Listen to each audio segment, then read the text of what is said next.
ఇప్పుడు పవన్ కళ్యాణ్ గారు స్మగ్లింగ్ ఇవన్నీ ఎక్కడా జరుగుతాయంటే చెక్క బోట్ల ద్వారా వెళ్ళి వాళ్ళకి కావాల్సినవి ఇచ్చి బోటు క్యాప్టెన్లకి వీళ్ళకి కావాల్సినవి తెచ్చుకుంటూ ఉంటారు. ఇది రెగ్యులర్గా జరుగుతూ ఉంటుంది.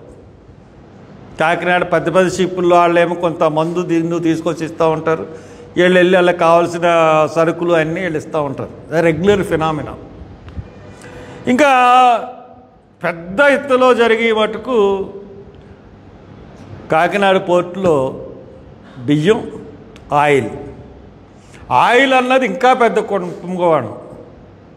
డిఐజీ లెవెల్ వరకు ఆయిల్ కుంభకోణంలో పాత్ర ఉందని చెప్పేసి ఇంతకుముందు గవర్నమెంట్లో, బహుశా తెలుగుదేశం గవర్నమెంట్లోనే బయటకు వచ్చినాయి అన్నీ. అయినా కానీ ఏమీ యాక్షన్లు లేవు, రియాక్షన్లు లేవు, ఏమీ లేవు. ఎప్పటికప్పుడు సద్దు మణిగిపోతూ ఉంటాయి పోర్టులో జరిగిన వ్యవహారాలన్నీ. ఈరోజు పవన్ కళ్యాణ్ గారు వెళ్ళి ఒక బోట్ని పట్టుకున్నారు, రెండో బోట్ని వదిలేశారు. అది ప్రధానంగా వైసీపీ వాళ్ళు ఆరోపణ చేశారు. ఎందుకు వదిలేశారంటే అది ఆర్థిక శాఖ మంత్రి పయ్యావుల కేశవ్ వాళ్ళకి సంబంధించిన వియ్యంకుడిది బోటు అన్నారు. ఆయన మాట్లాడుతూ ఆయన ఏం చెప్పాడంటే 3 తరాల నుంచి మేము రైస్ ఎక్స్పోర్ట్ చేస్తున్నాం. మేము ఎక్కడికి ఎక్స్పోర్ట్ చేస్తున్నాం అంటే తమిళనాడుకి, కేరళకి ఎక్స్పోర్ట్ చేస్తున్నాం అన్నారు. అరే ఓన్లీ ఇప్పుడు తమిళనాడు అంటే ఆంధ్ర బార్డర్ దాటితే తమిళనాడు దాటితే కేరళ. ఇప్పుడు లారీల మీద తీసుకెళ్ళవచ్చు, లేకపోతే ట్రైన్ ర్యాక్స్ మీద తీసుకెళ్ళవచ్చు బియ్యాన్ని. అది మానేసి షిప్లోకి ఎక్కించాలంటే బియ్యాన్ని, ఆ దంపుడు బియ్యం అవనివ్వండి, బాయిల్డ్ రైసు ఏమవనివ్వండి, 3 సార్లు లోడింగ్ అన్లోడింగ్ చేయాలి.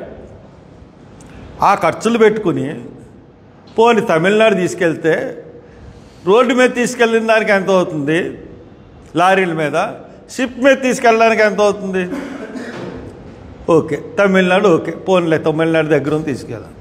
కేరళకి తీసుకెళ్ళాలంటే ఈ షిప్పు విశాఖపట్నంలో ఎక్కిన, కాకినాడలో ఎక్కిన షిప్పు అరౌండ్ ది వరల్డ్ కింద అది డైరెక్ట్గా తమిళనాడు నుంచి కేరళ వెళ్ళిపోవడానికి ఛాన్స్ లేదు.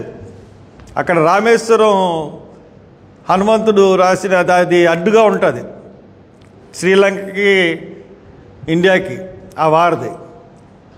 అందు గురించి చెప్పి ఈ శ్రీలంక నుంచి చుట్టూ తిరిగి కొచ్చిన్ వెళ్తుంది. అంటే ఎంత డబల్ అయిపోతుంది. అసలు రోడ్డు రవాణాకి తర్వాత షిప్ రవాణాకి మనం ధరలు కంపేర్ చేసుకుంటే కంపారిజనే లేదు. ఇంకొకటి ఏంటంటే 15-20 సంవత్సరాల నుంచి రికార్డు చూస్తుంటే రైస్ అన్నది కాకినాడ పోర్టు నుంచి ఎగుమతి అవ్వలేదు. ఈయన ఆర్థిక శాఖ మంత్రి వియ్యంకుడిది కూడా rice or boiled rice anything ఎగుమతి అవ్వవు.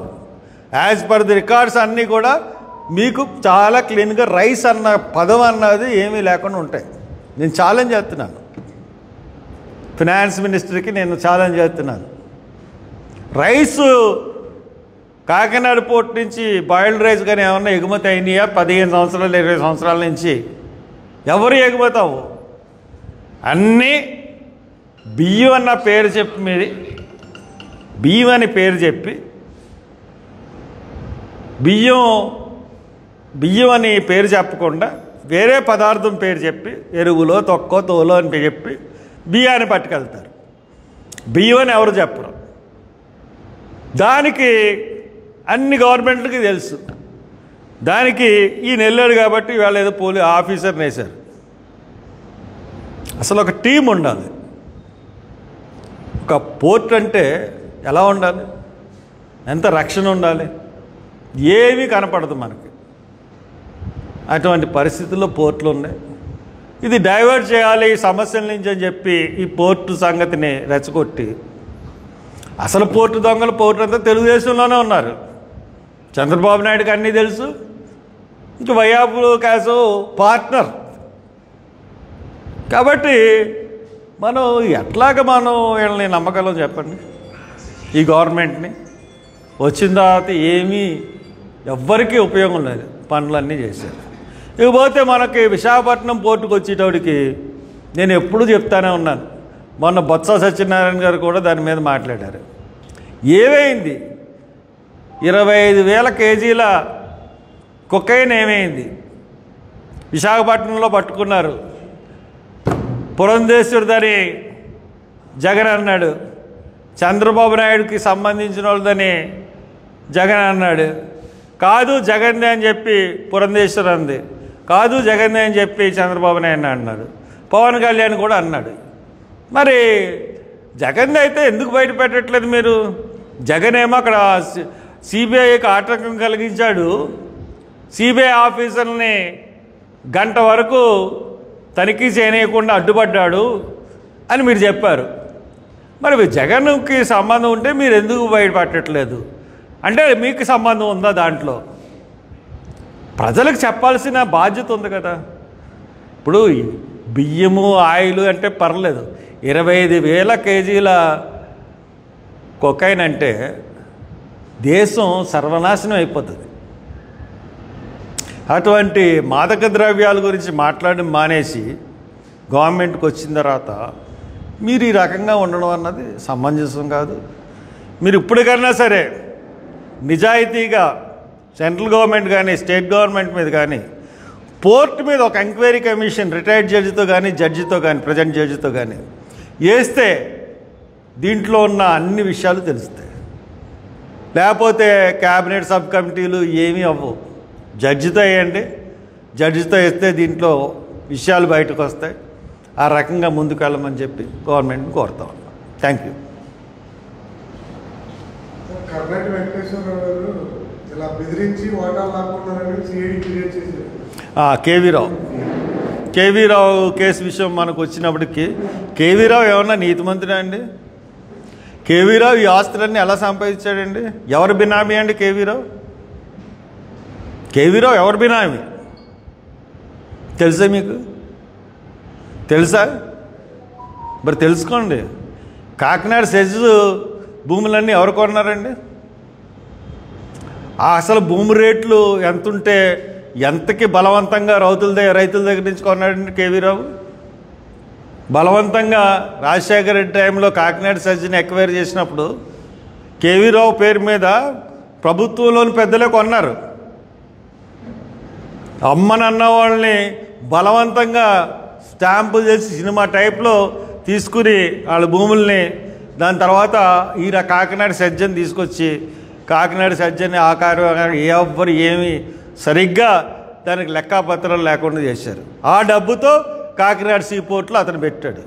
అతను అక్రమంగా సంపాదించిన డబ్బే. అతను సంపాదించిన డబ్బుకి లెక్కాపత్రాలు ఉన్నాయా? కేవీ రావు సంపాదించిన డబ్బుకి ఈరోజు ఎంక్వైరీ అయితే అసలు కేవీ రావు సంపాదించి ఏ రకంగా ఆ సీపోర్ట్లో ఇతను పెట్టుబడులు వచ్చినాయి, ఆ డబ్బు ఎక్కడి నుంచి ఉన్నది కూడా ఎవరే అతను వెనకాల బినామీ? రాజశేఖర రెడ్డి ఆత్మ అతని వెనకాల బినామీ.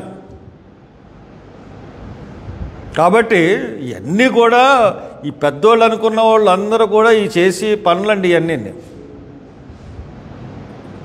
కేవీ రావు వెనకాల ఎవడున్నాడు, ఎవడు కొనిపించాడు? ప్రభుత్వం ఎంత పెద్ద స్థాయిలో లేకపోతే ప్రభుత్వం ఎన్ని వేల ఎకరాలండి కాకినాడ సెజ్లో వీళ్ళు స్విచ్ చేసిన భూములు ఇష్టాస్థానంగా కొనేసి పేద రైతులు పట్టుకొట్టారు. ఏమన్నా కంపెనీలు సాధించారంటే తర్వాత మళ్ళీ ఇంకో వేరే కంపెనీలకు అన్నిటికీ అమ్మేశారు. జిఎంఆర్ కొంత అమ్మేశారు, అలాగే రకరకాలుగా అమ్మేశారు. కాబట్టి ఇవన్నీ కూడా మన కేవీ రావు ఏమన్నా నీతిమంతుడు, అయ్యి బాబోయ్ చాలా గొప్పోడు అని అనుకోవచ్చు. సీపోర్ట్స్లో అతను పెట్టుబడికి లెక్కలు చెప్పమనండి ఫస్ట్. అది ఆసరా చేసుకునే అతనితో రాయించుకోగలిగాడు అతని వాటాని. అన్నీ బయటకు వస్తాయని అందుకనే కిక్కరు అనకుండా అతను సంతకాలు పెట్టేసి బయటకు వచ్చేసాడు.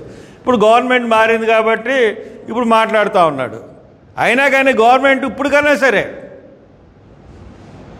ఆ భూములకు అరబిందోకి ఎలా వెళ్ళి ఈ భూములు కేవీ రావు దగ్గర నుంచి ఎలా తీసుకున్నారు, కేవీ రావుకి ఎలాగొచ్చినాయి ఈ డబ్బు, ఇవన్నిటి మీద ఎంక్వైరీ చేయమనండి.